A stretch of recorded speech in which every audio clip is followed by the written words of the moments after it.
Hello guys, what's up and welcome back to another video friends. आज की इस video में हम लोग करने वाले हैं कुछ इस टाइप की फ़ोटो एडिटिंग, जो कि हम करेंगे पिक्सआर्ट एप्लीकेशन के अंदर। तो अगर आप इस तरह फ़ोटो एडिटिंग बनाना चाहते हैं तो वीडियो के सारे स्टेप्स को फॉलो करें जो मैंने फॉलो किए हैं यहाँ पर। तो देखिए, मैं कुछ इस तरह की फ़ोटो को इस तरह कर दूँगा, जो कि आप देख रहे हैं स्क्रीन पर। बिफोर एंड आफ्टर एडिटिंग है, कुछ ये वाली फ़ोटो है। देखिए, तो ये बिफोर है और आफ्टर एडिट होने के बाद ये इस तरह की फ़ोटो हो गई है। तो वीडियो को बिना स्किप किए हुए वीडियो को पूरा देखिएगा।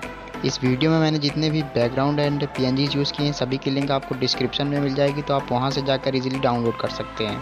तो चलिए वीडियो को शुरू करते हैं।